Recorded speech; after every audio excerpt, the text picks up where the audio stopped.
नमस्कार मित्रों, आज के इस वीडियो में एक बार फिर से आप सभी का बहुत बहुत हार्दिक स्वागत है। हम आशा करते हैं कि आप सभी स्वस्थ होंगे, मस्त होंगे और पूरी तरह से अपनी तैयारी में व्यस्त होंगे। तो मित्रों, आज के इस वीडियो में हम हिंदी साहित्य इतिहास के अंतर्गत कुछ महत्वपूर्ण और संभावित प्रश्नों को व्याख्यात्मक तरीके से हल करेंगे और उसके साथ ही इन्हें ट्रिक की सहायता से याद करने का भी प्रयास करेंगे। तो हम आशा करते हैं कि वीडियो आप सबके लिए बहुत ही महत्वपूर्ण होने वाला है, इसलिए इस वीडियो को आप लोग अंत तक जरूर देखें। चैनल पर नए हैं तो चैनल को सब्सक्राइब कर लें और इसके साथ ही अगर आपको थोड़ा सा भी उचित लगे तो इस वीडियो को अपने जो परिचित लोग हैं उनके पास भी शेयर करें। तो जैसा कि स्क्रीन पर आप देख पा रहे हैं, प्रश्न संख्या 1 कि फोर्ट विलियम कॉलेज की स्थापना कब हुई? ए 1800 ईस्वी, बी 1801, सी 1802 या फिर विकल्प डी इनमें से कोई नहीं। तो धीरे धीरे ढेर सारे भाई बहनों का जवाब भी आ गया। सर विकल्प को लॉक किया जाए, विकल्प 1800 ईस्वी इज राइट आंसर, है ना। देखिए, प्रश्न कई बार परीक्षा में पूछा गया है और कई बार प्रश्नोत्तरी में भी इसका जिक्र हो चुका है कि फोर्ट विलियम कॉलेज की स्थापना पूरा 1800 ईस्वी में हुई थी। ये ध्यान में रखिएगा, ठीक है। चलिए, प्रश्न संख्या 2 है कि फोर्ट विलियम कॉलेज की स्थापना किसने की? A lord Canning, B Lord Wellesley, C lord Hawking या फिर विकल्प डी इनमें से कोई नहीं। तो बड़ी तेजी के साथ आप सब भाई बहनों का जवाब भी आ गया। सर विकल्प बी को लॉक किया जाए, विकल्प B Lord Wellesley is right answer, बिल्कुल सही जवाब। अब भी है सुंदर तैयारी आप सबके यहाँ पर दिख रही है। अब देखिए, फोर्ट विलियम में कौन? बोले लॉर्ड वेलेस्ली। फोर्ट विलियम में वेलेस्ली को ध्यान में रखिएगा और इन्हें स्टार लगाकर अपने नोटबुक में दर्ज कर लीजिएगा, ठीक है। चलिए, संख्या 13 कि प्रेम सागर की रचना किसने की है? ए लल्लूलाल, बी सतल मिश्र, सी चंद्रप्रदाय या फिर विकल्प डी में से कोई नहीं। तो ढेर सारे भाई बहनों का जवाब भी आ गया। सर विकल्प को लॉक किया जाए, विकल्प ए लल्लूलाल इज राइट आंसर, है ना। देखिए, प्रेम के सागर में कौन डूबा रहता है? जो लल्लू टाइप के लोग हैं ना, वो सब कुछ छोड़ छाड़ करके प्रेम के सागर में डूबे रहते हैं। तो प्रेम का सागर कौन मानता है? लल्लू टाइप के लोग प्रेम को ही सागर मानते हैं, उसी प्रेम के सागर में डूबे रहते हैं। तो ऐसा कुछ क्लू बना करके इसको ध्यान में रख लीजिएगा। सतल मिश्र की रचना है नासकेतोपाख्यान, ध्यान में रखिएगा। और चंद्रप्रदाय की रचना तो आप लोग जान रहे हैं कि चंद्रमा के वरदान से पृथ्वी पर राज करो, तो पृथ्वी राज रासो, ठीक है। चलिए, प्रश्न संख्या 4 है कि नासकेतोपाख्यान की रचना किसने की? ए सदल मिश्र, बी लल्लूलाल, सी मुंशी इंसाल्लाह खां या फिर विकल्प डी है इनमें से कोई नहीं। तो ढेर सारे भाई बहनों का जवाब भी आया। सर विकल्प को लॉक किया जाए, विकल्प ए सदल मिश्र इज राइट आंसर, है। देखिए, जो नाश कब होता है? जब कोई व्यक्ति सादल मन दल के साथ किसी के ऊपर हमला कर देगा तो उसका नाश हो जाएगा। नासकेतोपाख्यान ध्यान में रखिएगा। और मैंने एक ट्रिक आपको बताई थी ना कि जो पगल टाइप के लोग होते हैं वही नाश करते हैं। सदल को पगल कर लीजिएगा, तो पगल टाइप के लोग नाश कर सकते हैं। और दल के साथ सादल से अगर कोई किसी के ऊपर हमला करता है, आक्रमण करता है, तो उसका नाश हो सकता है। तो नासकेतोपाख्यान सदल मिश्र की रचना है। और इसी नासकेतोपाख्यान का एक अन्य नाम आप लोगों ने सुना होगा, चंद्रावली भी है, जो कि यजुर्वेद के आधार पर लिखी गई है, जिसमें कठोपनिषद के जो नाचकेता हैं उन्हीं को आधार मानकर लिखा गया है। तो कभी कभी ये प्रश्न बन जाता है कि निम्नलिखित में से किस रचना को जो है नाचकेता को आधार मानकर लिखा गया है? तो यही नासकेतोपाख्यान है। और नासकेतोपाख्यान को नाचकेतोपाख्यान भी आप कह सकते हैं, ठीक है। तो बिल्कुल विकल्प ए सदल मिश्र इज राइट आंसर। प्रश्न संख्या 5 खड़ी बोली गद्य के विकास को आगे बढ़ाया है किसने? ये मुंशी सदा सुखलाल, बी लल्लूलाल, सी इंसाल्लाह खां या फिर विकल्प 4 में आप देख पा रहे हैं सदल मिश्र। तो इनके हिसाब से कूट है, कूट ए में 1 और 2, बी में 3 और 4, सी में 1 2 3 और विकल्प डी में देख रहे हैं 1 2 3 4। तो बिल्कुल सही जवाब है विकल्प डी 1 2 3 4 इज राइट आंसर, है ना। देखिए, खड़ी बोली गद्य के विकास में इन चारों उन्नायकों का बहुत बड़ा योगदान है। मुंशी इंसाल्लाह खां, सदा सुखलाल, लल्लूलाल और सदल मिश्र, ध्यान में रखिएगा। विकल्प डी इज राइट आंसर। जिन भाई बहनों का जवाब विकल्प डी था, बिल्कुल सही जवाब। बेहद सुंदर तैयारी आप सबके यहाँ पर दिख रही है, ठीक है।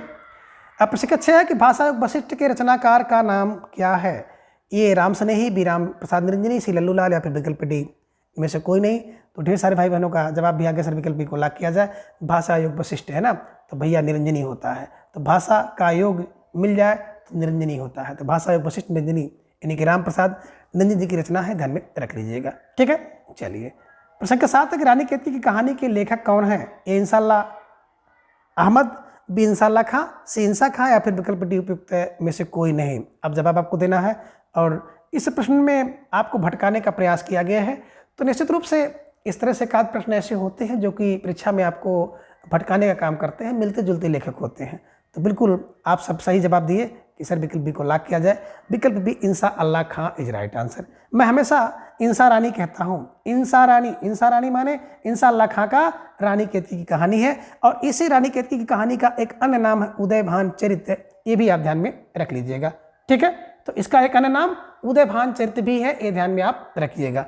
ठीक है, चलिए प्रश्न संख्या 8 है कि सुमेलित कीजिए सूची 1 सूची 2 को। तो सूची 1 में आप देख रहे हैं रचना और सूची 2 में रचनाकार है, उसी को आपको सही क्रम में मिलाना है। ए की बात करते हैं तो में भाषा योग वशिष्ठ, सामने मुंशी इंसा अल्लाह खां है। बी में सुख सागर लल्लू लाल है। सी में देख रहे हैं प्रेम सागर सदा सुखलाल। और विकल्प डी में देख रहे हैं रानी केतकी कहानी राम प्रसाद निरंजनी। तो नीचे आपको कूट भी दिखाई दे रहा है, इसी कूट के हिसाब से आपको इसका सही मिलान करना है। बात करें भाषा योग वशिष्ठ, तो भैया भाषा योग का वशिष्ठ राम प्रसाद निरंजनी की रचना है, व्यंजन करता है। सुख का सागर तो सदा सुख देता है, सुख सागर सदा सुखलाल की रचना है। और प्रेम के सागर में लल्लू टाइप के लोग होते हैं, तो लल्लू लाल का रानी केतकी कहानी इंसा अल्लाह खां की रचना है। अब इसके हिसाब से अगर आपको कूट मिलाना हो तो भाषा योग वशिष्ठ आपने देखा राम प्रसाद निरंजनी की, तो 1 का 4 कहाँ पे मिला, विकल्प डी पे मिला।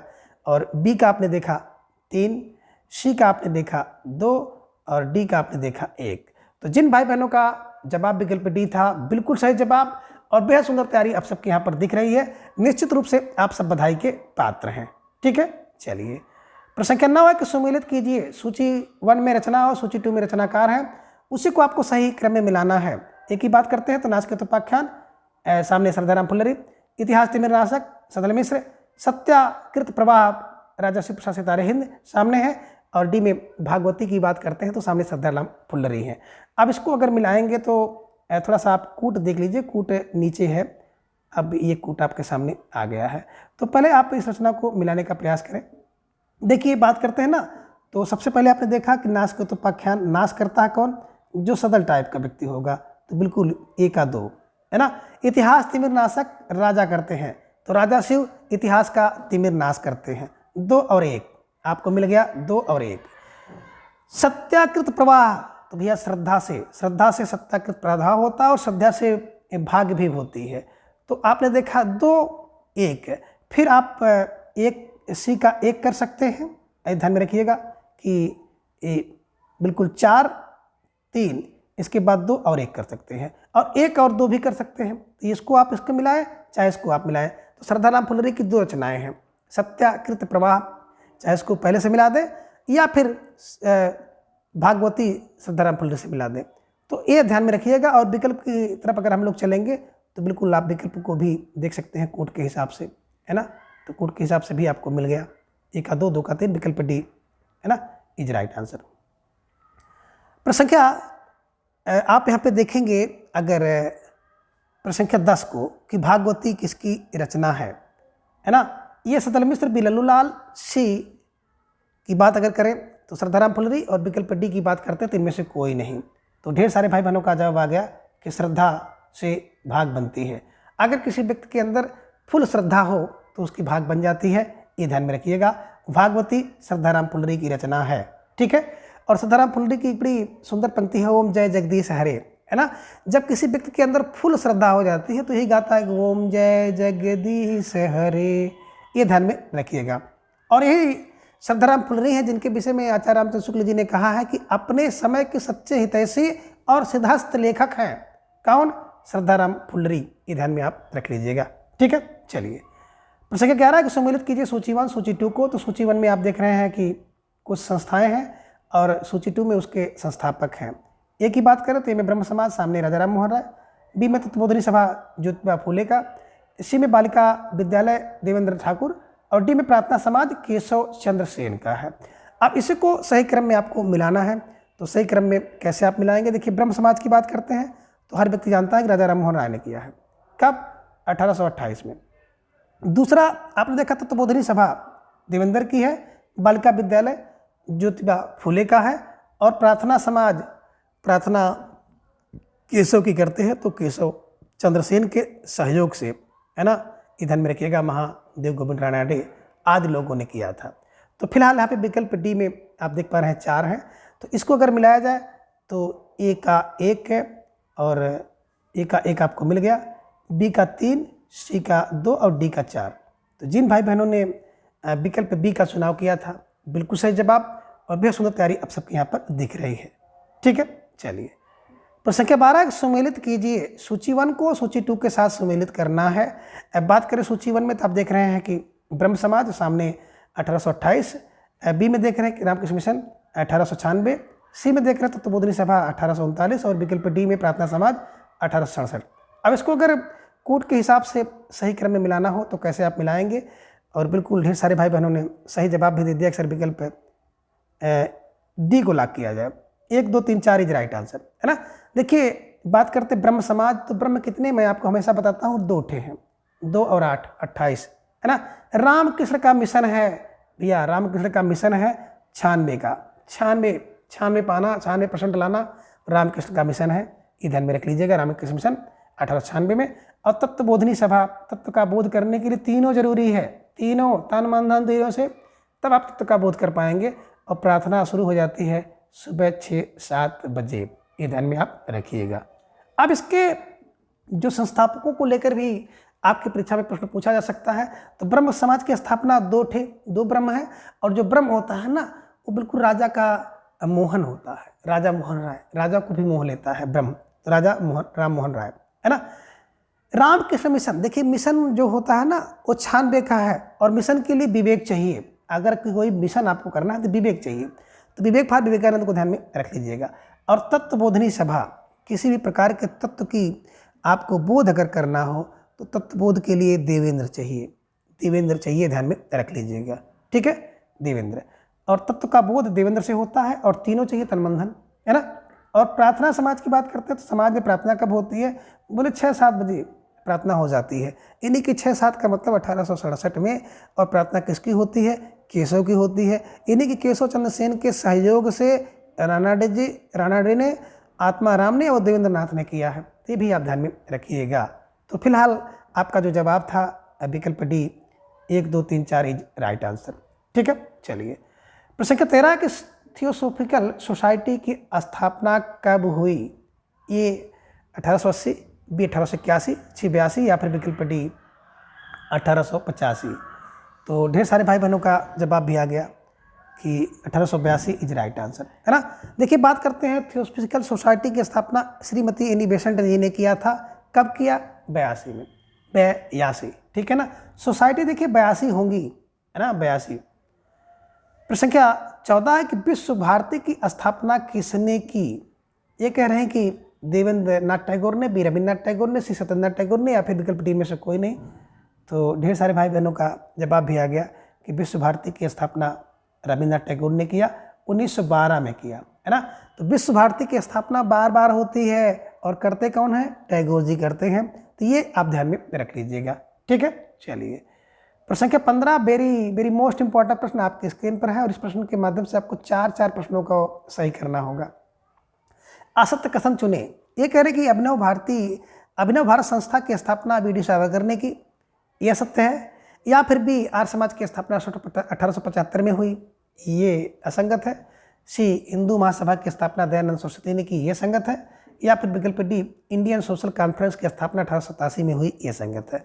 तो अब आपको सही जवाब चुनना है कौन सा जो है असंगत है। तो बिल्कुल अगर आप सही से पढ़े होंगे तो विकल्प सी को सही कर पाएंगे कि हिंदू महासभा की स्थापना स्वामी दयानंद सरस्वती जी ने की है, और ये ध्यान में आप रख लीजिएगा। कब किया था? 1875 ईस्वी में किया था। दयानंद सरस्वती ने नहीं किया था, बल्कि मदन मोहन मालवीय जी ने किया था, ये ध्यान में आप रख लीजिएगा। हिंदू महासभा की स्थापना स्वामी दयानंद सरस्वती ने नहीं, बल्कि मदन मोहन मालवीय जी ने किया था, तो यही असंगत है, ये ध्यान में आप रख लीजिएगा। बात करें अभिनव भारती, तो अभिनव भारती की स्थापना बी डी सावरकर ने 1904 ईस्वी में किया। आर्य समाज की स्थापना बिल्कुल 1875 ईस्वी में हुई, और आर्य लोग दया करते हैं, स्वामी दयानंद को ध्यान में रख लीजिएगा। और इंडियन सोशल कॉन्फ्रेंस की स्थापना 1887 ईस्वी में हुई, महादेव गोविंद रानाडे जी ने किया था। ठीक है, चलिए आगे प्रश्न 16 है कि निम्न में सूची 1 में संस्था और सूची 2 में संस्थापक है, तो उसी को सही क्रम में आपको मिलाना है। तो थोड़ा सा सोच समझ कर मिलाइएगा। और नीचे देखिए आपको कोड भी दिखाई दे रहा है, तो इस कोड के हिसाब से आपको उत्तर देना है। विकल्प में आप देख रहे हैं आर्य समाज, सामने स्वामी दयानंद सरस्वती, विश्व भारती गोपाल कृष्ण गोखले, सी में है servant of India society Rabindranath Tagore, और थियोसॉफिकल सोसाइटी एनी बेसेंट है। तो इसके हिसाब से अगर आप मिलाएंगे तो बिल्कुल आपका जो जवाब होगा एकदम सही क्या बनेगा, थोड़ा सोच समझ कर देखिएगा। आर्य समाज की स्थापना, आर्य हमने बताया समाज में दया करते हैं, आर्य समाज में दया करते हैं, तो क्या फर्क दयानंद सरस्वती को ध्यान में रखिएगा। विश्व भारती बिल्कुल है ना, विश्व भारती की बात अगर आप करेंगे तो यहाँ पे थोड़ा सा ध्यान से आपको हल करना होगा।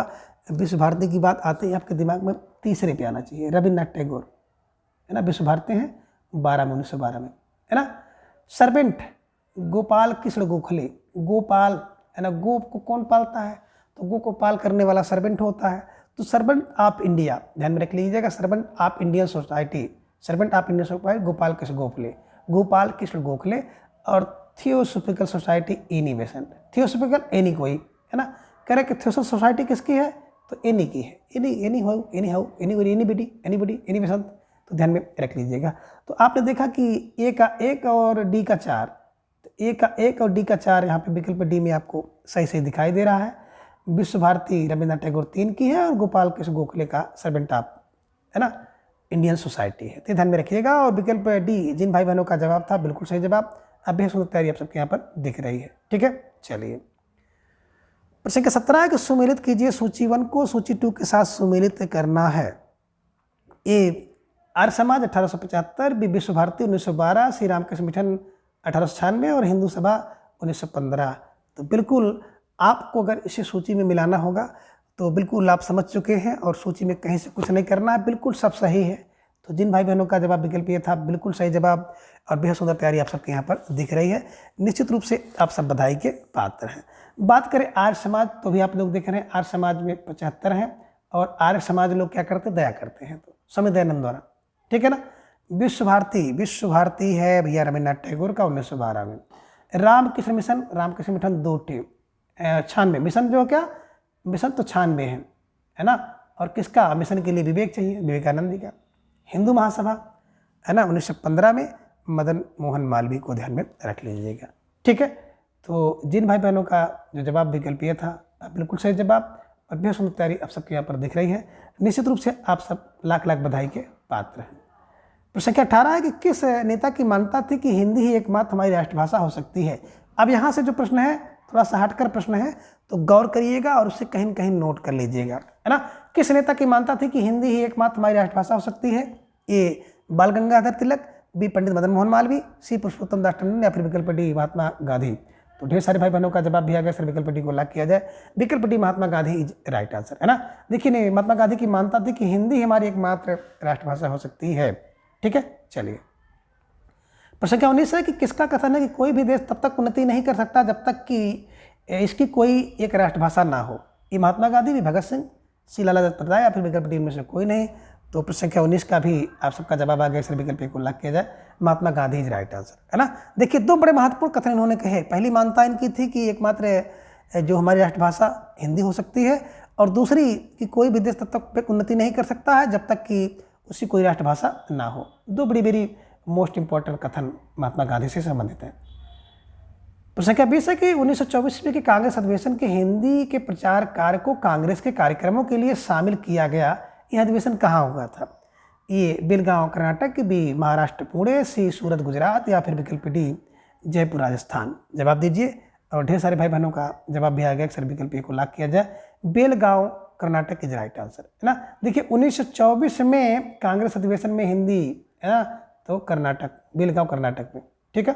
चलिए प्रश्न क्या, किसके प्रयासों से वर्धा और मद्रास में राष्ट्रभाषा के प्रचार प्रसार हेतु राष्ट्रभाषा प्रचार समिति की स्थापना की गई। तो अब सीधा सीधा है कि, है ना, कह सकते हैं कि राष्ट्रभाषा प्रचार समिति की स्थापना, है ना, किसके प्रयास से, किसने किया है। तो राष्ट्रभाषा प्रचार समिति की स्थापना किसने किया। ए महात्मा गांधी, बी राजेंद्र प्रसाद, सी अम्बेडकर, या फिर विकल्प डी स्वामी विवेकानंद। तो प्रश्न संख्या 21 का जवाब भी आ गया, सर विकल्प ए को लॉक किया जाए, Mahatma Gandhi is right answer, है ना। बिल्कुल सही जवाब, बेहद सुंदर तैयारी आप सबकी दिख रही है, ठीक है। प्रश्न संख्या 22 है कि 1936वें कांग्रेस अधिवेशन में किसकी अध्यक्षता में राष्ट्र भाषा का सम्मेलन आयोजित किया गया? A Mahatma Gandhi, B Rajendra Prasad, C doctor B R Ambedkar या फिर विकल्प डी में से कोई नहीं। तो प्रश्न संख्या 22 का जवाब आ गया कि 1936 में जो कांग्रेस अधिवेशन हुआ था, डॉक्टर राजेंद्र प्रसाद उसके अध्यक्ष थे। ये ध्यान में रख लीजिएगा। ठीक है, चलिए। प्रश्न संख्या 23 है कि हिंदी केसरी नामक पत्रिका का आरंभ किसने किया? ए बाल गंगाधर तिलक, बी लाला लाजपत राय, सी महात्मा गांधी या फिर विकल्प डी डॉक्टर राजेंद्र प्रसाद। तो प्रश्न संख्या 23 का ढेर सारे भाई बहनों का जवाब आ गया कि केसरी कौन होता है? बोले सर बाल गंगाधर तिलक, है ना। केसरी वही है, हिंदी केसरी वही है जिसके ऊपर तिलक लगा हुआ है। ठीक है, तो तिलक बाल गंगाधर तिलक को ध्यान में रख लीजिएगा। प्रश्न संख्या 24 है कि हिंदी साहित्य अभ्युदय का आरंभ किसने किया? ए पंडित बाल गंगाधर तिलक ने, बी पंडित मदन मोहन मालवीय ने, सी महात्मा गांधी या फिर विकल्प डी डॉक्टर अंबेडकर ने। तो ढेर सारे भाई बहनों का जवाब भी बड़े तेजी के साथ आ गया कि सर विकल्प बी को लॉक किया जाए। विकल्प B Pandit Madan Mohan Malviya is right answer, है ना। देखिए जो अभ्युदय है, तो अभ्युदय का आरंभ मदन मोहन मालवीय ने किया था। कब किया था? ध्यान में रखिएगा 1907 ईस्वी में। ठीक है, चलिए। प्रश्न संख्या 25 है कि मर्यादा नामक हिंदी पत्रिका किसने निकाली? ये देखिए वेरी वेरी मोस्ट इंपॉर्टेंट पत्रिका है मर्यादा, कई बार परीक्षा पूछी गई है। तो मर्यादा नामक हिंदी पत्रिका किसने निकाली, है ना। अब आपको जवाब देना है। तो ये मालवीय जी, बी गांधी जी, सी डॉक्टर अम्बेडकर या फिर विकल्प डी में से कोई नहीं। तो मर्यादा किसकी? बोले मालवीय, है ना। देखिए मर्यादा मालवीय, ध्यान में रख लीजिएगा। तो मर्यादा पत्रिका के जो संस्थापक थे मदन मोहन मालवीय जी इज राइट आंसर। जिन भाई बहनों का जवाब विकल्प ये था, अब बिल्कुल सही जवाब, बेहद सुंदर तैयारी आप सबको यहाँ पर दिख रही है। ठीक है। प्रश्न संख्या 26 है कि अदालतों में हिंदी भाषा के प्रवेश का श्रेय किसे जाता है? ए पंडित मदन मोहन मालवीय, बी अम्बेडकर, सी राजेंद्र प्रसाद या फिर विकल्प डी में से कोई नहीं। तो प्रश्न संख्या 26 का जवाब भी आ गया कि अदालत में जो हिंदी भाषा के प्रवेश की बात होती है तो विकल्प A Pandit Madan Mohan Malviya is right answer. जिन भाई बहनों का जवाब विकल्प ए था, बिल्कुल सही जवाब, बेहद सुंदर तैयारी आप सबके यहाँ पर दिख रही है। प्रश्न संख्या 27 है कि बंगदूत पत्र का प्रकाशन कार्य किसके द्वारा होता था? ये मदन मोहन मालवीय, बी राजा राम मोहन राय, सी अम्बेडकर या फिर विकल्प डी डॉक्टर राजेंद्र प्रसाद। तो बंगदूत और दूत किसके पास होते हैं? बोले सर दूत तो राजा के पास होते हैं। तो राजा राम मोहन राय को ध्यान में रख लीजिएगा, है ना। तो बंगदूत का प्रकाशन कार्य राजा राम मोहन राय के द्वारा होता था, ये आपको ध्यान में रखना है। ठीक है, चलिए। प्रश्न संख्या 28 है कि स्वभाषा स्वदेश तथा स्वधर्म का आंदोलन किसने चलाया? स्वभाषा स्वदेश तथा स्वधर्म का आंदोलन किसने चलाया? ये डॉक्टर राजेंद्र प्रसाद, बी महात्मा गांधी, सी स्वामी दयानंद सरस्वती या फिर विकल्प डी में से कोई नहीं। तो प्रश्न संख्या 28 का जवाब भी आ गया, विकल्प सी को लॉक किया जाए। Swami Dayanand Saraswati is right answer, है ना। स्वभाषा अपनी भाषा पर दया होती है, स्वदेश पर दया होती है, स्वधर्म पर दया होती है। तो दया फार दयानंद सरस्वती को ध्यान में रख लीजिएगा। ठीक है, चलिए। सॉरी मित्रों। प्रश्न संख्या 29 है कि दैनिक हिंदी विश्व बंधु का प्रकाशन किसने किया? ये गणेश शंकर विद्यार्थी, बी स्वामी गणेश दास, बी सी राजेंद्र प्रसाद या फिर विकल्प डी में से कोई नहीं। तो ढेर सारे भाई बहनों का जवाब आ गया, सर विकल्प बी को लॉक किया जाए, है ना। विश्व बंधु गणेश कौन? गोस्वामी गणेश दास, है ना। विश्व का बंधु कौन है? बोले गणेश दास। तो विश्व बंधु गणेश दास यानी कि गोस्वामी गणेश दास को ध्यान में रख लीजिएगा, विश्व का बंधु गणेश दास। ठीक है, चलिए। अब आगे प्रश्न संख्या 30 है कि पंजाब में हिंदी के प्रचार प्रसार का कार्य किसे सौंपा गया था? ये श्रद्धाराम फुलरी, बी राजेंद्र प्रसाद, सी महात्मा गांधी या फिर विकल्प डी में से कोई नहीं। तो ढेर सारे भाई बहनों का जवाब आ गया, अक्सर विकल्प को लॉक किया जाए। श्रद्धाराम फुलरी को सौंपा गया था और ये वही श्रद्धाराम फुलरी है जिन्होंने भागवती उपन्यास को लिखा है और ओम जय जगदीश हरे पंक्ति, है ना। जब व्यक्ति फुल श्रद्धा में होता तो ओम जय जगदीश कहता है, और जब कोई व्यक्ति फुल श्रद्धा में होगा ना तो भैया क्या करेगा? वो हिंदी का प्रचार प्रसार करेगा, है ना। पंजाब हो चाहे गुजरात हो। ठीक है, चलिए। प्रश्न संख्या 31 है कि हिंदी के प्रचार प्रसार का कार्य महाराष्ट्र में किसने किया? ए महादेव गोविंद रानाडे, बी गणेश शंकर विद्यार्थी, सी लाला लाजपत राय या फिर विकल्प डी महात्मा गांधी। तो प्रश्न संख्या 31 का जवाब भी आ गया कि सर विकल्प ए को लॉक किया जाए। Mahadev Govind Ranade is right answer, है ना। महाराष्ट्र में महादेव, महाराष्ट्र में महादेव, ध्यान में रख लीजिएगा कि महाराष्ट्र में महादेव, पंजाब में जिसके अंदर श्रद्धा थी श्रद्धाराम फुलरी, ठीक है ना। लेकिन महाराष्ट्र में जो महान है महादेव गोविंद रानाडे, महाराष्ट्र, माँ से महाराष्ट्र, माँ से महादेव, ठीक है, चलिए। प्रश्न संख्या 32 है कि रामकृष्ण मिशन से प्रकाशित होने वाली पुस्तकें किस भाषा में छपती थीं? ए अंग्रेजी, बी हिंदी, सी संस्कृत या फिर विकल्प डी पंजाबी। तो प्रश्न संख्या 32 का जवाब भी आ गया, अक्सर विकल्प बी को लॉक किया जाए, हिंदी इज राइट आंसर, है ना। और मिशन कितना होता है? 96 मिशन है।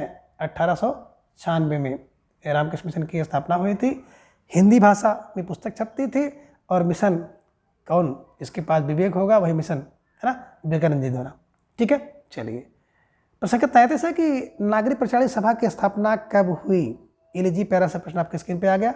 ये कह रहे हैं कि 1890, बी 1891, सी 1892 या फिर विकल्प डी 1893 में। तो काशी नागरिक प्रचारित सभा की स्थापना की बात करते हैं तो विकल्प डी, जिन भाई बहनों ने जवाब दिया बिल्कुल सही जवाब। बेहद सुंदर तैयारी आप सबके यहाँ पर दिख रही है, निश्चित रूप से आप सब बधाई के पात्र हैं। ठीक है, प्रश्न संख्या 34 से सुमेलित कीजिए। सूची 1 को सूची 2 के साथ सुमेलित करना है। सूची 1 में देख रहे हैं कि सभा और सूची 2 में उसका समय है। एक ही बात करते हैं तो नागरिक प्रचारित सभा, है ना, 1910 सामने है। हिंदी साहित्य सम्मेलन 1893, हिंदी विद्यापीठ देवघर 1936 और राष्ट्रभाषा प्रचार समिति वर्धा 1929। अब इसको अगर सही क्रम से आप मिलाएंगे तो बिल्कुल नागरिक प्रचारित सभा की बात करते हैं तो 1893 में। ए का 2, अब ए का 2 विकल्प डी में आपको मिल रहा है ना, नागरिक प्रचारित सभा 1893 में। तो देखिए जो मिले पहले उसको मिलाना चाहिए। और हिंदी का साहित्य का सम्मेलन तो 10 में होता है, 10 बार 2 देखिए, है ना, बी का 1। अब हिंदी विद्यापीठ देवघर 29 की है और वर्धा 36 की, है ना, राष्ट्रभाषा प्रचार वर्धा समिति 36 में होता है। तो बिल्कुल विकल्प डी इज राइट आंसर।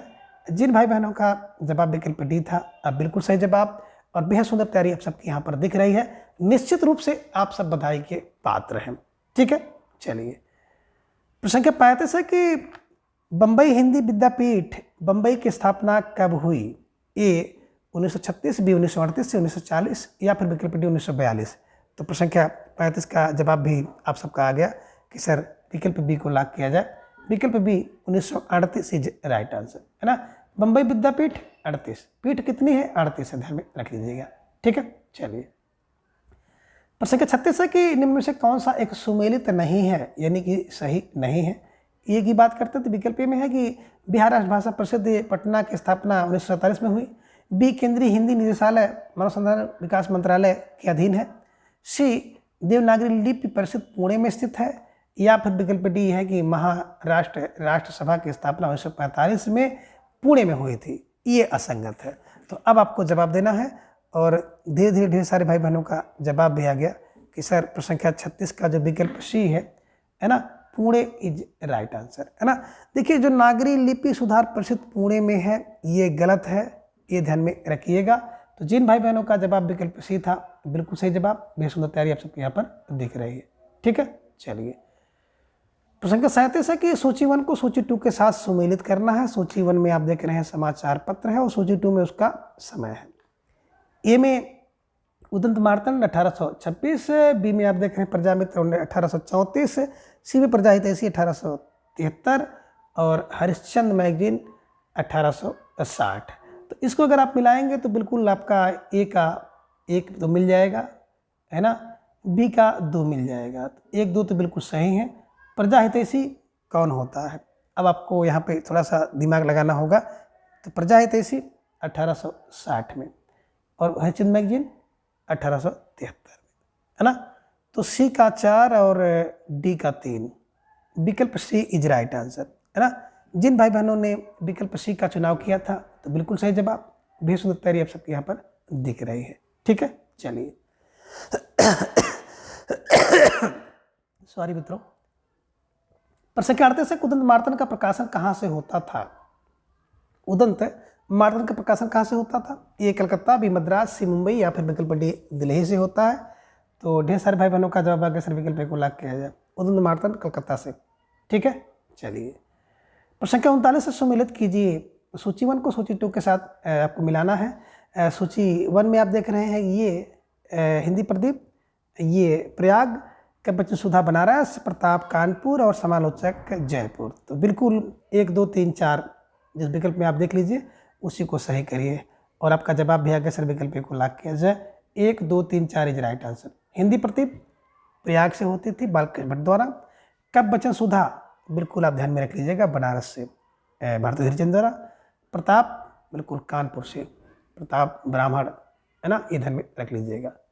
और समालोचक की बात करते हैं तो समालोचक जयपुर से होता था, चंद्र शर्मा गुलेरी जी द्वारा इसका प्रकाशन किया जाता था। तो ये भी थोड़ा सा आप ध्यान में रख लीजिएगा। तो थोड़ा सा परीक्षा के दृष्टिकोण से बड़े महत्वपूर्ण ये समाचार पत्र हैं, इसे ध्यान में आप रखिएगा, है ना। हो सकता है किसी परीक्षा में आपको देखने को मिल जाए। ठीक है, चलिए प्रश्न संख्या 40 से सुमेलित कीजिए। सूची 1 को सूची 2 के साथ सुमेलित करना है। तो एक तरफ तो प्रकाशन पत्र का प्रकाशन है और दूसरी तरफ है स्थल है। भारत मित्र की बात करते हैं तो सामने कलकत्ता, भारत निश्चंद बनारस, प्रजा हितैषी आगरा और मर्यादा प्रयाग में। तो इसको भी देखेंगे तो बिल्कुल इसमें कहीं भी इटबट नहीं है, बिल्कुल सही है। 1 2 3 4, है ना, इज राइट आंसर। भारत का मित्र बिल्कुल 1934 में छपता था कलकत्ता से, 1834 में, इधर में रखिएगा। 1834 कलकत्ता से। हरिचंद मैगजीन बनारस से, ध्यान में रख लीजिएगा, 1873 ईस्वी में। और प्रजा हितैषी आगरा से 1866 में। और मर्यादा प्रयाग से 1910 में, ध्यान में रख लीजिएगा। ठीक है, चलिए तो विकल्प ए इज राइट आंसर। प्रश्न 41 से नागरिक प्रचारी पत्रिका का प्रकाशन कहाँ से होता था। देखिए, एक नागरिक प्रचारी सभा है और एक नागरिक प्रचारी पत्रिका भी है। तो पूछ रहे हैं इसका प्रकाशन कहाँ से होता था। ए मद्रास, बी कलकत्ता, सी बनारस या फिर विकल्प डी काशी। तो ढेर सारे भाई बहनों का जवाब आ गया सर, विकल्प सी को लाइक किया जाए। बनारस इज राइट आंसर, है ना। नगरी में नगरी, कौन नगरी, बोले बनारस नगरी। नगरी में नगरी, बनारस नगरी। तो नगरी प्रचारी बनारस, ध्यान में रख लीजिएगा। ठीक है, चलिए संख्या 42 है कि पत्र और उसका प्रकाशन स्थल, उसको सुमेलित करना है। तो ये में आप देख रहे हैं चाँद, सामने लाहौर। बी में देख रहे हैं मतवाला, सामने कोलकाता। सी में पंजाब केसरी, सामने प्रयाग। और डी में विशाल भारत, सामने कलकत्ता है। तो इसको अगर आप सही क्रम में मिलाएंगे तो बिल्कुल थोड़ा सा दिमाग लगाकर आपको मिलाना होगा। प्रश्न संख्या 42 का तो देखिए, बात करते हैं चाँद। तो चाँद तो भैया प्रयाग में, है ना। और महादेव वर्मा द्वारा इसका प्रकाशन होता था, ध्यान में रख लीजिएगा, है ना। मतवाला, तो भैया देखो, है ना, मतवाला की बात करते हैं कलकत्ता से, सुकांत त्रिपाठी निराला। केसरी, पंजाब केसरी, यहाँ वहाँ का नहीं बल्कि लाहौर केसरी, पंजाब केसरी लाहौर से। और विशाल भारत की बात करते हैं कोलकाता, ये ध्यान में आप रखिएगा। तो आपने इसके हिसाब से देखा तो ए का 3 और बी का 4, सी का 1 और डी का 2। तो जिन भाई बहनों ने विकल्प सी का चुनाव किया था, बिल्कुल सही जवाब और बेहद सुंदर तैयारी आप सबके यहाँ पर दिख रही है और निश्चित रूप से आप सब बधाई के पात्र हैं। संख्या 43 से पंजाब केसरी पत्र का प्रकाशन कब प्रारंभ हुआ। ए 1925, बी 1926, सी 1925 या फिर विकल्प डी 1929। तो ढेर सारे भाई बहनों का जवाब भी आ गया कि सर विकल्प डी को लॉक किया जाए, 1929 is right answer. Punjab Kesari दोनों, पंजाब केसरी दोनों हैं, दोनों फॉर 1929 इज राइट आंसर। प्रश्न 44 है कि संविधान द्वारा स्वीकृत सरकारी कामकाज की भाषा कहलाती है। ए राजभाषा, बी राष्ट्रभाषा, सी विदेश भाषा या फिर विकल्प डी राज्य भाषा। तो अब प्रश्न संख्या 44 का जवाब आप सबको देना है और धीरे धीरे ढेर सारे भाई बहनों का जवाब भी आ गया कि संविधान द्वारा स्वीकृत सरकारी जो भाषा होती है उसको विकल्प ये राजभाषा कहते हैं। और राजभाषा का मतलब होता है कि सरकारी कामकाज के लिए कार्यालय में जो प्रयुक्त की जाने वाली भाषा होती है उसी को राजभाषा कहते हैं, ध्यान में रख लीजिएगा। तो जिन भाई बहनों का जवाब विकल्प ये था, बिल्कुल सही जवाब, बेहद सुंदर तैयारी। प्रश्न संख्या 45 है कि संघ की राजभाषा के रूप में हिंदी को लिपि के रूप में मान्यता किस अनुच्छेद के अंतर्गत मिली है। ये 342, बी 343, सी 345 या फिर विकल्प डी 347। तो प्रश्न संख्या 45 का जवाब भी आ गया कि 343 इज राइट आंसर। ठीक है, चलिए प्रश्न संख्या 46 है कि भारतीय संविधान ने हिंदी को कब मान्यता प्रदान की। 14 सितंबर 1948, 14 सितंबर 1949, 14 सितंबर 1950 और 12 सितंबर 1949। तो ढेर सारे भाई बहनों का जवाब आ गया 14 सितंबर 1949, विकल्प बी इज राइट आंसर, है ना। भारतीय संविधान ने हिंदी को राजभाषा की मान्यता दिया 14 सितंबर 1949 को, ध्यान में रखिएगा। ठीक है, इसी कारण से 14 सितंबर को हिंदी दिवस के रूप में हम लोग मनाते हैं। ठीक है।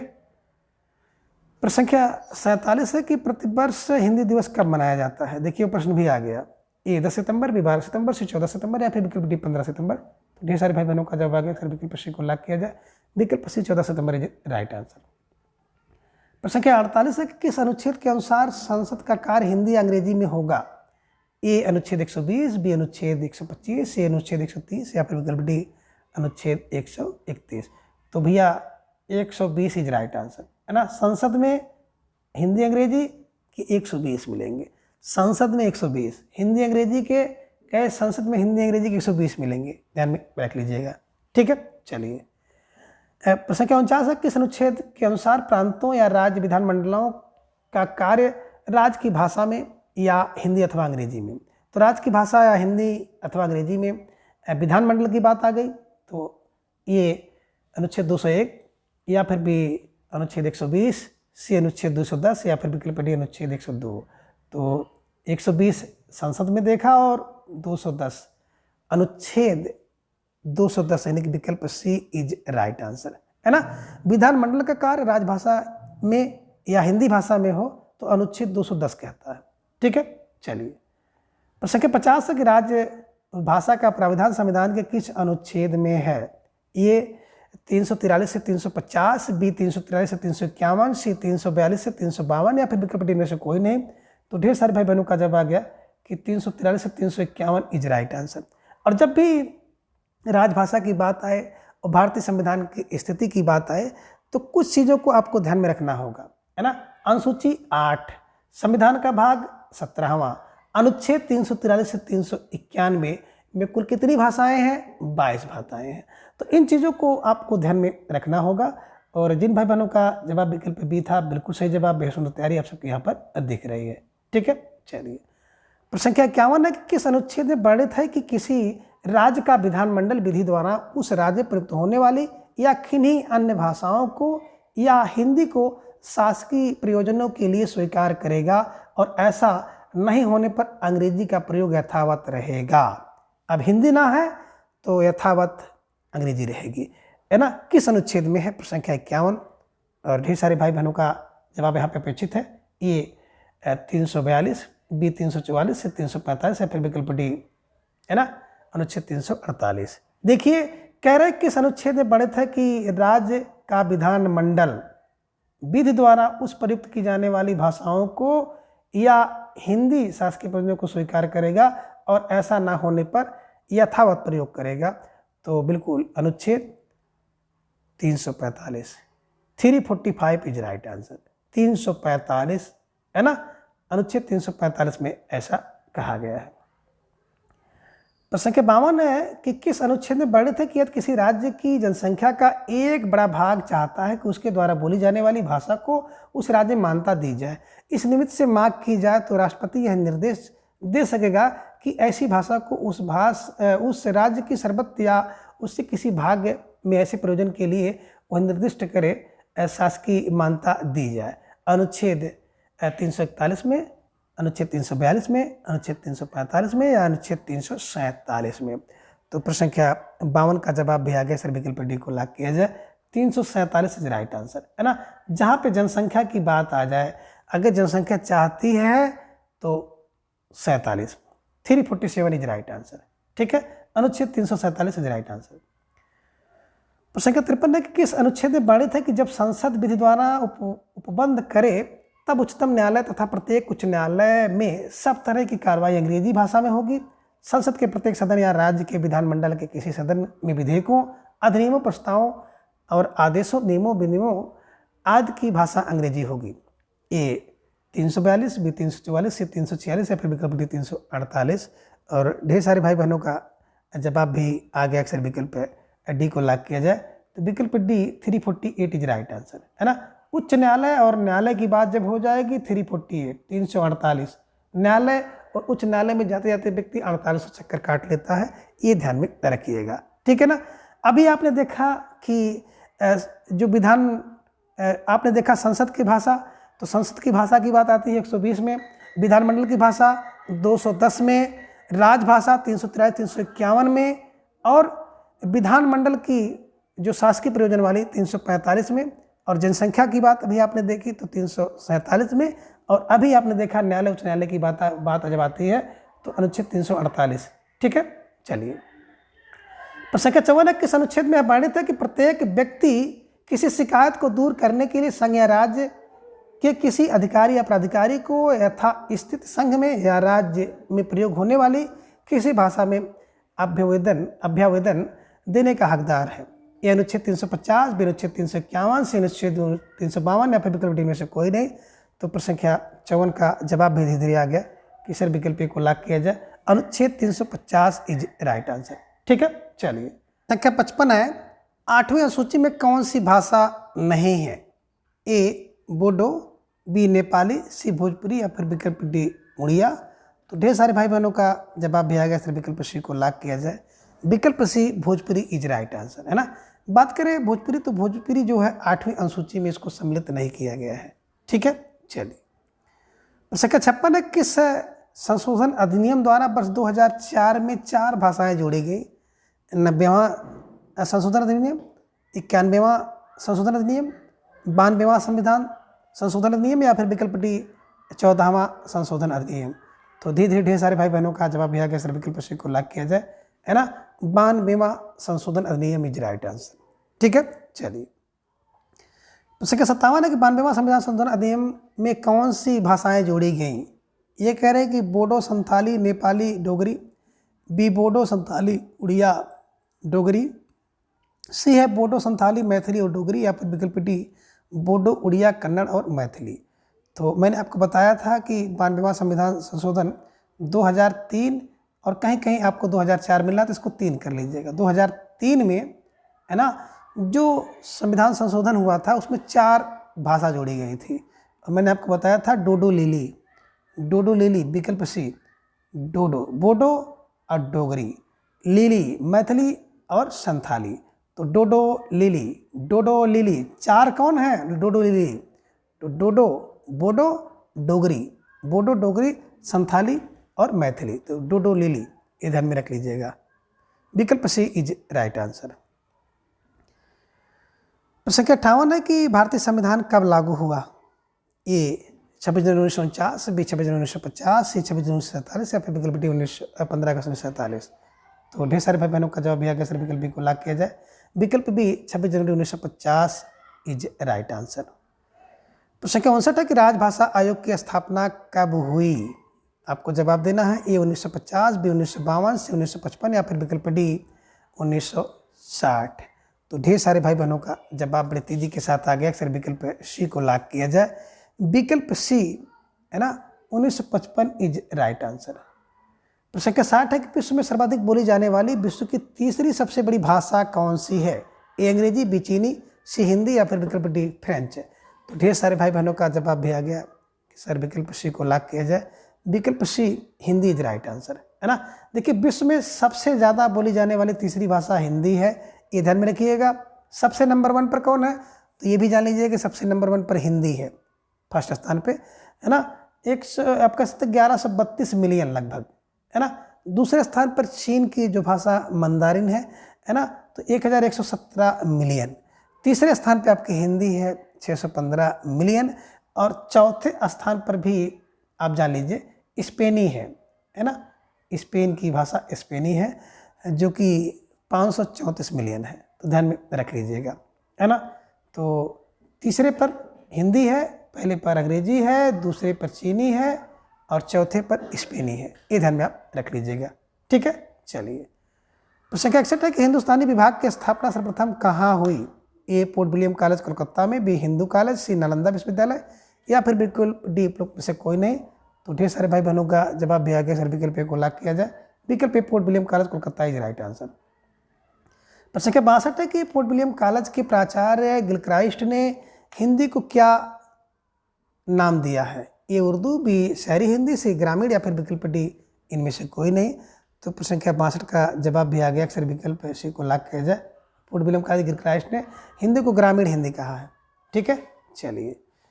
प्रश्न संख्या 63 है कि हिंदुस्तानी नाम किसने दिया? ए डच, बी फ्रेंच, सी पुर्तगाली या फिर विकल्प डी अंग्रेज। तो ढेर सारे भाई बहनों का जवाब आ गया अक्सर विकल्प सी को लॉक किया जाए, पुर्तगाली इज राइट आंसर, है ना।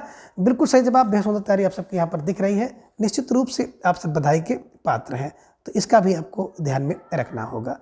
प्रश्न संख्या 64 है कि डॉक्टर सुनीत कुमार चटर्जी के अनुसार हिंदी का प्रयोग कब से शुरू हुआ? ए 15वीं शताब्दी, बी 16वीं शताब्दी, सी 17वीं शताब्दी या फिर विकल्प डी है 18वीं शताब्दी। जवाब आप सबको देना है। प्रश्न संख्या 64 आप सबके स्क्रीन पर है और वेरी वेरी मोस्ट इम्पॉर्टेंट प्रश्न है, इसलिए थोड़ा सा सोच समझकर उत्तर आप दीजिएगा। और एकदम बिल्कुल ढेर सारे भाई बहनों का जवाब भी आ गया कि सर विकल्प सी को लॉक किया जाए, विकल्प सी 17वीं शताब्दी इज राइट आंसर। प्रश्न संख्या 65 है कि हिंदी साहित्य सम्मेलन के नागपुर अधिवेशन के अवसर पर किसने हिंदी को नाना वर्णों और समुदायों को जोड़ने वाली अर्थात एकता की भाषा कहकर राष्ट्रीय भाषा घोषित किया? ए राजेंद्र प्रसाद, बी सरोजिनी नायडू, सी महात्मा गांधी या फिर विकल्प डी में से कोई नहीं। तो प्रश्न संख्या 65 का जवाब आ गया, सर विकल्प सी को लॉक किया जाए, Mahatma Gandhi is right answer. ठीक है, चलिए। प्रश्न संख्या 66 है कि हिंदी को किसने सर्वदेशिक भाषा की संज्ञा दी? ए भगत सिंह, बी सुभाष चंद्र बोस, सी चंद्रशेखर आजाद या फिर विकल्प डी महात्मा गांधी। तो प्रश्न संख्या 66 का जवाब आ गया, अक्सर विकल्प बी को लॉक किया जाए, Subhash Chandra Bose is right answer, है ना। सर्वदेशिक भाषा किसने कहा था? सुभाष चंद्र बोस ने कहा था, ध्यान में रख लीजिएगा। ठीक है। प्रश्न 67 है कि दक्षिण भारत हिंदी प्रचार सभा की स्थापना किसने की? ए राजगोपालाचारी, बी महात्मा गांधी, सी राधा कृष्णन या फिर विकल्प डी में से कोई नहीं। तो प्रश्न संख्या 67 का जवाब भी आ गया, सर विकल्प बी को लॉक किया जाए, है ना, Mahatma Gandhi is right answer. प्रश्न संख्या 68 है कि इनमें से कौन सा सुमेलित नहीं है? ये आर्य समाज दयानंद सरस्वती, ब्रह्म समाज राजा राम मोहन राय, प्रार्थना समाज एनी बेसेंट और रामकृष्ण मिशन विवेकानंद। तो ढेर सारे भाई बहनों का जवाब भी आ गया, सर विकल्प सी को लॉक किया जाए। प्रार्थना समाज की बात करते हैं ना, तो प्रार्थना केशव की करते हैं, केशव चंद्र सेन के सहयोग से महादेव गोविंद रानाडे ने, है ना, देवेंद्र ने, ये ध्यान में आप रख लीजिएगा, है ना, यही असंगत है। तो आर्य क्या करते हैं? दया करते हैं समाज पर, ब्रह्म राजा राम मोहन होता है ना, मिशन विवेक, विवेक विवेक चाहिए मिशन के लिए, तो बिल्कुल विकल्प सी, है ना, इधर में रख लीजिएगा। एनी बेसेंट की बात करते हैं तो इनके द्वारा जो समाज की स्थापना की गई थी संस्था की, वो थियोसोफिकल सोसाइटी थी। ठीक है, चलिए। प्रश्न संख्या 69 है कि इंदु पत्र का संपादन कार्य किसने किया? ये प्रसाद, बी निराला, सी पंत या फिर विकल्प डी महादेव वर्मा। तो ढेर सारे भाई बहनों का जवाब है, विकल्प को लॉक किया जाए, प्रसाद इज राइट आंसर। प्रश्न संख्या 70 है कि काशी नगरी प्रचारित सभा के प्रथम अध्यक्ष कौन थे? ए महावीर प्रसाद द्विवेदी, बी बाबू राधा कृष्ण दास, सी श्याम सुंदर दास या फिर विकल्प डी बाबू हरिचंद। तो ढेर सारे भाई बहनों का जवाब है, विकल्प बी को लॉक किया जाए, बाबू राधा कृष्ण दास इज राइट आंसर। ठीक है, चलिए। प्रश्न संख्या 71 है कचहरियों में नागरी भाषा का प्रयोग कब से हुआ? 1850, बी 1900, सी 1902 या फिर विकल्प डी 1905। तो प्रश्न संख्या 71 का जवाब भी आ गया, अक्सर विकल्प है ना, बी को लॉक किया जाए, पूरे 1900 ईस्वी इज राइट आंसर, है ना, ये ध्यान में रखिएगा। प्रश्न संख्या 72 है कि काशी नगरी प्रचारी सभा, है ना, काशी की स्थापना कब हुई? ए 1893 में, बी 1895, सी 1896 या फिर विकल्प डी इनमें से कोई नहीं। तो प्रश्न संख्या 72 का जवाब भी आ गया, सर विकल्प को लॉक किया जाए, 1893 इज राइट आंसर। ठीक है, चलिए। प्रश्न संख्या 73 है कि राजभाषा आयोग का गठन किसकी अध्यक्षता में हुआ? ए आचार्य नारायण देव, बी मदन मोहन मालवीय, सी जी.बी. खेर या फिर विकल्प डी में से कोई नहीं। तो प्रश्न संख्या 73 का जवाब भी आ गया, सर विकल्प सी को लॉक किया जाए, विकल्प C GB. Kher is right answer, है ना। देखिए, अगर कोई व्यक्ति आयोग निकल गया ना तो उसकी खैर नहीं है, कोई व्यक्ति आयोग निकल गया तो उसकी खैर नहीं है। तो खैर फार जी.बी. खेर को ध्यान में रख लीजिएगा। राजभाषा आयोग का गठन उन्होंने किया 1955 ईस्वी में किया, ये भी आप ध्यान में रख लीजिएगा। ठीक है, चलिए। प्रश्न संख्या 74 का बच्चन सुधा के संपादक कौन थे? ए बाबू हरिचंद, बी निराला, सी प्रसाद या फिर विकल्प डी महादेव वर्मा। तो ढेर सारे भाई बहनों का जवाब आ गया, सर विकल्प को लॉक किया जाए, बाबू हरिचंद इज राइट आंसर। इसे ध्यान में आप रखिएगा। ठीक है, कब बचन, कब के लिए बचन और सुधा है? तो बिल्कुल हरिचंद, भरत हरिचंद। प्रश्न संख्या 75 की राजभाषा आयोग के गठन किसके द्वारा होता है?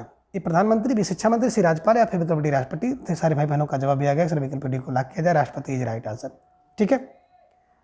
अब प्रश्न संख्या 76 स्थापना, ये हिंदी टाइपिंग छापे आदि के कार्य शीघ्र नहीं होता। तर्क इसका है कि आर्य हिंदी वर्ड की बाहुल्य है ना। कह रहे हैं कि हिंदी में जो टाइपिंग है ये छापने के कार्य शीघ्र नहीं होता क्योंकि इसमें ढेर सारे वर्णों का बाहुल्य है। इनका तर्क है। ये कह रहे हैं कि ए और आर दोनों सही हैं। बी कह रहे हैं कि ए और आर गलत है। सी कह रहे हैं कि ए गलत है, आर सही है। और डी कह रहे हैं कि ए और आर दोनों गलत हैं। तो इसके हिसाब से अगर आप देखेंगे तो बिल्कुल है ना, हिंदी में टाइपिंग छापे खाने में कार्य शीघ्र नहीं होता सही है। और इसका जो तर्क इन्होंने दिया कि हिंदी बड़े बाहुल्य है, ये भी सही है। तो विकल्प ए और आर दोनों सही इज राइट आंसर। ठीक है, चलिए प्रश्न संख्या 77 है, कौन सा हिंदी भाषी राज्य नहीं है? अब आपको जवाब देना है। अब विकल्प ये कह रहे हैं कि उत्तर प्रदेश, बी राजस्थान, सी हरियाणा, या फिर विकल्प डी तमिलनाडु। तो ढेर सारे भाई बहनों का जवाब आ गया। सर विकल्प डी को लॉक किया जाए, तमिलनाडु, है ना, ये ध्यान में रख लीजिएगा। तमिल में तेलुगु। ठीक है, चलिए प्रश्न संख्या 78 और 79 नीचे दिए गए प्रश्नांशों को पढ़ करके कूट की सहायता से सही विकल्प चुनना है। ए और आर दोनों सही हैं। बी की बात जब करेंगे तो ये सही रहेगा, आर गलत रहेगा। ए आर दोनों सही रहेंगे। सी में देख रहे हैं ए और आर दोनों गलत हैं। तो प्रश्न संख्या 78 को देखेंगे, स्थापना बता रहे हैं कि हिंदी को अत्यधिक प्रसिद्ध नहीं मिल सकी। तर्क है कि अधिकांश सरकारी कामकाज अंग्रेजी में होता है ना। तो आप इसके अनुसार ए का चुनाव करेंगे, बी का करेंगे, सी का, या फिर डी का करेंगे। ऊपर आपको दिखाई दे रहा है। अगर ए का चुनाव करेंगे तो ए और आर दोनों सही है। बी का चुनाव करेंगे तो ए सही है, आर गलत है। सी का चुनाव करेंगे तो ए गलत है, आर सही है। डी का करेंगे तो आर दोनों गलत है। तो इसमें देखें भाई, है ना, अगर देखेंगे तो हिंदी को अत्यधिक प्रसिद्ध नहीं मिल सकी, बिल्कुल सही है। और अधिकांश सरकारी कामकाज अंग्रेजी में होता है, ये दोनों सही है। तो विकल्प ये जिन भाई बहनों ने चुनाव किया था, अब बिल्कुल सही जवाब तैयारी आप सबके यहाँ पर दिख रही है। ठीक है, और प्रश्न संख्या 79 भी इसी तरह से है। स्थापना में बता रहे हैं कि विदेशों में हिंदी अत्यधिक प्रसिद्ध नहीं हो पाई। तर्क दे रहे हैं कि विदेशों से संपर्क का माध्यम अंग्रेजी है। तो इसके हिसाब से देखेंगे तो विकल्प ये भी सही है। ए और आर दोनों सही इज राइट आंसर। जिन भाई बहनों ने विकल्प ए का चुनाव किया, बिल्कुल सही जवाब। अब भी सुंदर तैयारी आप सबके यहाँ पर दिख रही है। ठीक है, चलिए प्रश्न संख्या 80 है कि भारतीय संविधान ने अंकों के किस रूप को स्वीकार किया है? ये कह रहे हैं कि भारतीय अंकों, बी भारतीय अंकों के अंतर्राष्ट्रीय रूप को, सी अंतर्राष्ट्रीय अंकों के, या फिर विकल्प डी उपयुक्त सभी। तो प्रश्न संख्या 80 का जवाब आप सबको देना था और ढेर सारे भाई बहनों का जवाब भी आ गया। सिर्फ विकल्प सी को लॉक किया जाए। विकल्प सी अंतर्राष्ट्रीय अंकों को इज राइट आंसर। ठीक है, प्रश्न संख्या 81 है कि निम्नलिखित पत्र पत्रिकाओं का काल क्रम आरोही क्रम में निर्धारित करें। ए मर्यादा, इंदु, प्रताप और चाँद। बी में इंदु, मर्यादा, प्रताप, चाँद। सी में मर्यादा, इंदु, चाँद और प्रताप, या फिर विकल्प डी प्रताप, इंदु, मर्यादा, चाँद। तो इसको अगर आप सही क्रम में देखेंगे तो विकल्प बी आपका सही होगा। इंदु की बात करेंगे तो इंदु 1909 में है, मर्यादा 1909 में है, प्रताप 1913 में, और फिर चाँद 1920 में महादेव वर्मा द्वारा, है ना, प्रकाशन इसका किया जाता था। ध्यान में रखिएगा, विकल्प बी को आप सही कर लीजिएगा। ठीक है, प्रश्न संख्या 82, कुदंत मार्तंड का संपादन कार्य किसने किया? ए जुगल किशोर शुक्ल, बी पंडित बालकृष्ण भट्ट, सी राजा लक्ष्मण सिंह, या फिर विकल्प डी में से कोई नहीं। तो ढेर सारे भाई बहनों का जवाब आ गया। सर विकल्प ए को लॉक किया जाए, पंडित जुगल किशोर शुक्ल इज राइट आंसर। प्रश्न संख्या 83 के आरोही क्रम में काल क्रम निर्धारित करें। ए उदंत मार्तंड, प्रजामित्र, प्रजाहितैषी, हरिचंद मैगजीन। बी में देख रहे प्रजामित्र, उदंत मार्तंड, प्रजाहितैषी, हरिचंद मैगजीन। सी में प्रजाहितैषी, प्रजामित्र, उदंत मार्तंड, हरिचंद मैगजीन, और हरिचंद मैगजीन, प्रजामित्र, प्रजाहितैषी, उदंत मार्तंड। तो इसके हिसाब से अगर आप देखेंगे तो सबसे पहला जो समाचार पत्र आपको मिलता है उदंत मार्तंड, ये देखिए, और कहीं नहीं है। तो बस अगर एक से मिल गया तो आप इसको मिला दीजिएगा, है ना। प्रश्न संख्या 83 का विकल्प ए इज राइट आंसर। प्रश्न संख्या 84 के आरोही क्रम में काल क्रमानुसार निर्धारित करें। ए हिंदी प्रदीप, भारत मित्र, कवचन सुधा, सरस्वती। भारत मित्र, हिंदी प्रदीप, कवचन सुधा, सरस्वती। सरस्वती, कवचन सुधा, हिंदी प्रदीप, भारत मित्र, और फिर भारत मित्र, सरस्वती, कवचन सुधा, हिंदी प्रदीप। तो 84 में अगर आप देखेंगे तो बिल्कुल आपका जो जवाब होगा विकल्प ये हिंदी प्रदीप, भारत मित्र, कवचन सुधा और सरस्वती इज राइट आंसर। ठीक है, तो जिन भाई बहनों का जवाब विकल्प ये था, बिल्कुल सही जवाब। बेहद तैयारी आप सबके यहाँ पर दिख रही है, निश्चित रूप से आप सब बधाई के पात्र हैं। प्रश्न संख्या 85 है, काल क्रम अनुसार निर्धारित करें। ए ब्रह्म समाज, प्रार्थना समाज, Arya Samaj, theosophical society. B में प्रार्थना समाज, ब्रह्म समाज, आर्य समाज और थियोसॉफिकल सोसाइटी है। फिर सी में देख रहे हैं आर्य समाज, ब्रह्म समाज, प्रार्थना समाज, थियोसॉफिकल सोसाइटी। और फिर डी में आप देख रहे हैं सबसे पहले थियोसॉफिकल सोसाइटी है, आर्य समाज है, ब्रह्म समाज और प्रार्थना समाज है। तो इसको अगर आप सही क्रम में मिलाएंगे तो सबसे पहले आप देख रहे हैं कि ब्रह्म समाज 1828 में, है ना, ब्रह्म 2 ठे हैं। प्रार्थना होती है 1868 में 6-7 बजे। आर्य समाज की बात करते हैं तो 1875 में है और थियोसॉफिकल सोसाइटी 1882 में है। तो जिन भाई बहनों का जवाब विकल्प ये था, अब बिल्कुल सही जवाब। ठीक है, चलिए प्रश्न संख्या 86, एक असत्य कथन चुने। ए पंजाब केसरी 1929 में, बी विशाल भारत कलकत्ता से, प्रताप गणेश शंकर विद्यार्थी और इंदु सूर्यकांत त्रिपाठी निराला। तो कह रहे कौन से इसमें असंगत है। तो अब धीरे धीरे ढेर सारे भाई बहनों का जवाब भी आ गया कि सर विकल्प डी को लॉक किया जाए। इंदु की बात करते हैं ना, तो इंदु पत्र का जो प्रकाशन है ना, अंबिका दत्त प्रसाद ने किया है, प्रसाद जी ने किया है, निराला जी ने नहीं किया है। तो इसी को आप ध्यान में रख लीजिएगा और प्रश्न संख्या 86 के विकल्प डी को हमेशा के लिए कंठस्थ कर लीजिए। ठीक है, चलिए अब प्रश्न संख्या 87, एक असत्य कथन चुने। अब इनमें कौन सा कथन असत्य है उसी का आपको चुनाव करना है। ये हिंदी प्रदीप पंडित बालकृष्ण भट्ट की रचना है, यह संगत है, या फिर विकल्प भारत मित्र 1878 में सरस्वती महावीर प्रसाद द्विवेदी ने प्रकाशन किया है, या फिर समालोचक मद्रास से प्रकाशित होता था। तो कौन सा विकल्प इसमें असंगत है। और ढेर सारे भाई बहनों का जवाब भी आ गया, सर विकल्प डी को लॉक किया जाए। समालोचक की बात करते हैं तो समालोचक जयपुर से प्रकाशित होता था, है ना, और चंद्र शर्मा गुलेरी जी इसका प्रकाशन करते थे। एक मासिक पत्र था और 1902 में इसका प्रकाशन होता था। ये भी आप ध्यान में रख लीजिएगा। ठीक है, चलिए प्रश्न संख्या 88 है कि असत्य कथन को चुने। अब इनमें से कौन सा कथन जो है असत्य है उसी का चुनाव आपको करना है। तो थोड़ा सा सोच समझ कर आप उसका चुनाव करिएगा।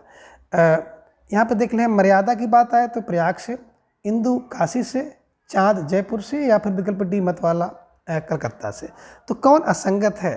और धीरे धीरे ढेर सारे भाई बहनों का जवाब आ गया कि सर चाँद की बात करते हैं ना, तो चाँद प्रयाग से महादेव वर्मा द्वारा 1920 के आसपास इसका जो है प्रकाशन होता था। तो यही ध्यान में आपको रखना था, यही असंगत है। ठीक है, चलिए प्रश्न संख्या 89 का सत्य विकल्प को चुने। प्रजामित्र 1834 में, सत्य हरिश्चंद्र मैगजीन 1874 में, हिंदी प्रदीप 1877 में और सरस्वती 1900 ईस्वी में। तो कौन सा इसमें असंगत है। प्रश्न संख्या 89 में ढेर सारे भाई बहनों का जवाब भी धीरे धीरे आ रहा है, लेकिन सही दिशा में आपका जवाब नहीं आ रहा है। अब ढेर सारे भाई बहनों का जवाब आ गया, सर विकल्प बी को लॉक किया जाए, है ना। हरिश्चंद्र मैगजीन की बात करते हैं तो बिल्कुल 1874 यहाँ पे जो देख रहे हैं ना, ये असंगत है। ठीक है, चलिए तो जिन भाई बहनों का जवाब विकल्प बी था बिल्कुल सही जवाब, तैयारी आप सबके यहाँ पर दिख रही है। प्रश्न संख्या 90 है कि कौन सा एक सही सुमेलित है। अब इसमें पूछ रहा है कि कौन सा एक सही सुमेलित है। ये इंदु जयशंकर प्रसाद की, प्रताप महावीर प्रसाद की, सी प्रताप गणेश मालवंकर की और मतवाला निराला की। तो इसमें देखेंगे तो विकल्प ये केवल सही है। इंदु जयशंकर प्रसाद का रचना है, प्रकाशन करते थे। बाकी प्रताप की बात करते हैं तो प्रताप को अगर आप देखेंगे एक तो, है ना, इधर में रखिएगा, महावीर प्रसाद द्विवेदी नहीं किए हैं। गणेश मालवंकर जो यहाँ पे देख रहे हैं, गणेश मालवंकर नहीं है बल्कि गणेश शंकर विद्यार्थी थे, मतवाला के निराला जी थे, इधर में रख लीजिएगा। ठीक है, चलिए तो प्रश्न संख्या 90 का विकल्प ए इज राइट आंसर। प्रश्न संख्या 91 असत्य को अथत कथन को चुने। ये हरिश्चंद्र मैगजीन का प्रकाशन बनारस से होता था। बी हिंदी प्रदीप का प्रकाशन स्थल प्रयाग है। सी इंदु का प्रकाशन कार्य प्रसाद जी करते थे और पंजाब केसरी का प्रकाशन अमृतसर से होता था। तो कौन इसमें असंगत है, इसका जवाब देना है। ढेर सारे भाई बहनों का जवाब आएगा, सर विकल्प डी को लॉक किया जाए। पंजाब केसरी अमृतसर से नहीं होता था बल्कि लाहौर से होता था, ये ध्यान में आपको रखना था।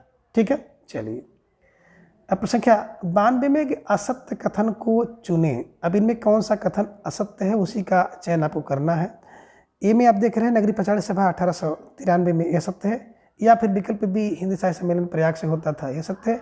सी राष्ट्र भाषा प्रचार समिति दिल्ली में थी, यह सत्य है। या फिर विकल्प डी दक्षिण भारत हिंदी प्रचार मद्रास में। तो 92 के हिसाब से अगर आप देखेंगे तो विकल्प सी, है ना, राष्ट्र भाषा प्रचार समिति दिल्ली, यही असंगत है। ठीक है ना, बल्कि ये वर्धा में थी, ये ध्यान में रख लीजिएगा। ठीक है, चलिए। प्रश्न संख्या 93 है कि असत कथन को चुने। ए की बात करते हैं तो हिंदी विद्यापीठ देवघर से, बी बिहार राष्ट्रभाषा 1940 में, सी महाराष्ट्र भाषा समिति वर्धा में, या फिर विकल्प डी केंद्रीय हिंदी निदेशालय नई दिल्ली में। तो कौन सा इसमें असत्य है? और ढेर सारे भाई बहनों का जवाब आ गया सर विकल्प बी को लाइक कीजिए, बिहार राष्ट्रभाषा 1940 ये असंगत है। ठीक है, चलिए। प्रश्न संख्या 94 है कि रचना और रचनाकार को सही क्रम में आपको मिलान करना है। तो ये देख रहे हैं सुख सागर लल्लू लाल का, राजा भोज का सपना शिव प्रसाद सितारे हिंद का, भाग्यवती लक्ष्मण सिंह का, और नाच का तो पख्या इंसाल्लाह खां का। तो आप कह रहे हैं कि क्रम के हिसाब से असंगत क्रम कौन है, 1 और 2, या फिर 1 2 3, या फिर विकल्प सी कह रहे हैं कि 3 और 4, या फिर विकल्प डी कह रहे हैं कि 1 3 4। तो कौन असंगत है उसके हिसाब से आपको जवाब देना है। तो सबसे पहले देखिए कौन संगत है, जो संगत है उसके बाद जो बच गया सब असंगत है। तो राजा भोज का सपना की बात करते हैं, शिव प्रसाद सितारे हिंद का, ये सही है ना। बाकी 1 3 4 असंगत है, क्योंकि सुख का सागर सदा सुखलाल का है ना। भागवती श्रद्धाराम पुलरी की है, और नाच के तो पाख्यान की बात करते हैं तभी आपने देखा था पंडित सदल मिश्र का है ना। तो अब इसके हिसाब से देखेंगे तो बिल्कुल कौन असंगत है, 1 3 और 4, 1 3 4 मतलब विकल्प डी इज राइट आंसर। और जिन भाई बहनों का जवाब विकल्प डी था तो बिल्कुल सही जवाब और बेहद सुंदर तैयारी आप सबके यहाँ पर दिख रही है, निश्चित रूप से आप सब बधाई के पात्र हैं। प्रश्न संख्या 95 भाषा योग वशिष्ठ के रचनाकार हैं। ए राम प्रसाद निरंजनी, बी इंसाल्लाह खां, सी मुंशी सदा सुखलाल, या फिर विकल्प डी में से कोई नहीं। तो ढेर सारे भाई बहनों का जवाब आ गया कि भाषा योग वशिष्ठ राम प्रसाद निरंजनी, विकल्प ए इज राइट आंसर। ठीक है। प्रश्न संख्या 96 रानी कीर्ति कहानी के रचनाकार कौन है? ए इंसाल्लाह खां, बी राम प्रसाद निरंजनी, सी लल्लू लाल, या फिर विकल्प डी में से कोई नहीं। तो रानी इंसा रानी, विकल्प ए इंसाल्लाह खां इज राइट आंसर। प्रश्न संख्या 97 सुख सागर के रचनाकार कौन है? मुंशी सदा सुखलाल, बी लल्लू लाल, सी लक्ष्मण सिंह, या फिर विकल्प डी में से कोई नहीं। तो सुख का सागर सदा सुख में सदा सुखलाल, विकल्प ए इज राइट आंसर। प्रश्न संख्या 98 है कि सत्यमृत प्रवाह के लेखक हैं। ए राजा लक्ष्मण सिंह, बी श्रद्धाराम पुलरी, सी इंसाल्लाह खां, या फिर विकल्प डी में से कोई नहीं। तो ढेर सारे भाई बहनों का जब आगे विकल्प बी को लाग किया जाए है ना। सत्यमृत का प्रभाव कब होता है? जब व्यक्ति के अंदर श्रद्धा होती है और राम होते हैं। श्रद्धाराम पुलरी इज राइट आंसर है ना। प्रश्न संख्या 99 कि रामकृष्ण मिशन की स्थापना किसने की? ए स्वामी विवेकानंद, बी राजा राम मोहन राय, सी स्वामी विवेकानंद, ये देखिए यहाँ पे स्वामी दयानंद है ना। बी राजा राम मोहन राय है, सी स्वामी विवेकानंद, या फिर विकल्प डी में से कोई नहीं। तो ढेर सारे भाई बहनों का जवाब आ गया कि मिशन तो 98 होना चाहिए है ना, 1996। मिशन 1996 है और मिशन के लिए विवेक होना चाहिए। तो विवेक फार विवेकानंद जी को ध्यान में रखिएगा। और प्रश्न संख्या 99 के विकल्प सी को हमेशा के लिए कंटेस्ट कर लीजिए। अब प्रश्न संख्या 100 है कि अष्टयाम की रचना किसने की? ए नाभादास, बी गोकुल दास, सी इंसाल्लाह खां, या फिर विकल्प डी में से कोई नहीं। तो ढेर सारे भाई बहनों का जवाब आ गया, सब विकल्प को लाग किया जाए, Nabhadas is right answer. Ashtayam Nabha, और आपने कहा था ना कि अष्टयाम है ना, नाभादास इधर में रखिएगा। और एक भक्त का माल नभ में रहता है, तो भक्तमाल नाभादास की रचना है, ये भी आपको ध्यान में रखना होगा है ना। गोकुलनाथ जी की बात करते तो गोकुलनाथ जी की जो प्रसिद्ध रचनाएं हैं 84 वैष्णव की वार्ता और 252 वैष्णव की वार्ता, ये ध्यान में रख लीजिएगा। तो जिन भाई बहनों ने है ना विकल्प ए का चुनाव किया, बिल्कुल सही जवाब, बेहद सुंदर तैयारी आप सबके यहाँ पर दिख रही है और निश्चित रूप से आप सब बधाई के पात्र हैं। और सुबह से ढेर सारे भाई बहन मेरे साथ जुड़ करके अपनी तैयारी को बूस्ट करते हैं, और कुछ भाई बहन हैं जो कि बाद में इस वीडियो को देखते हैं। आप सभी को तहे दिल से ढेर सारा आभार। और मित्रों, आप सबका स्नेह जो है मिल रहा है, इसके कारण ये सब संभव है। इस समय थोड़ा सा स्वास्थ्य भी बहुत सही नहीं है, फिर भी आप सबके लिए क्लासें ला रहा हूँ, लाता रहूँगा। तो मित्रों, आज की इस वीडियो में बस इतना। अगली वीडियो में फिर हम किसी नए टॉपिक के साथ उपस्थित होंगे। तब तक के लिए आप सभी अपना ख्याल रखिए और अपना अधिक से अधिक समय अपने तैयारी पर लगाएं। अपना प्रेम स्नेह विश्वास इस तरह से चैनल पर बनाए रखें, और प्रत्येक दिन सुबह 7 बजे आप सब जुड़ करके अपनी तैयारी को जांचिए, परखिए, मजबूत करिए। धन्यवाद, नमस्कार, बाय बाय।